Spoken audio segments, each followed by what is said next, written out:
Oh, he said it was going from the worst day of his life to the best day of his life, so I think that sums it up perfectly.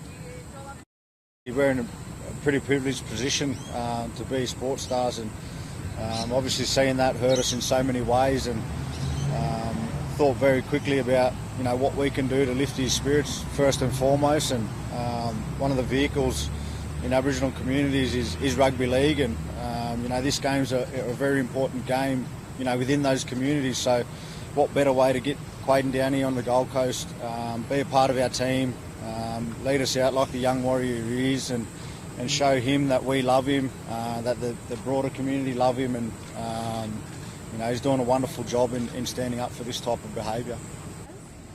We've always had amazing community support, especially from the footy boys. They're all his uncles, related to most of them, so they've always been there, but nowhere near the amount of support. We could never have dreamt in our wildest dreams that it would have gone worldwide and created such a media frenzy. I mean, just being contacted non-stop and people rocking up at our house and contacting every single person, it's far exceeded anything we could have imagined.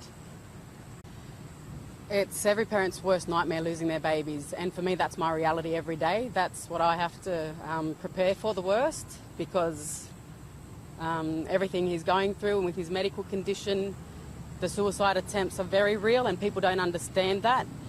On top of that, being an Aboriginal boy with a disability, people don't understand that's a double-edged sword. You're discriminated against, it's racism, and then also discriminated against because of a disability. So it's extremely hard, but it's also strengthening. It's brought a whole family together, strengthened us. It's brought a whole community together. It's brought, the whole short-statured people of the world together in helping raise and make sure that he's safe. So our first priority is obviously his health and well-being, and we're trying to keep him as protected as possible.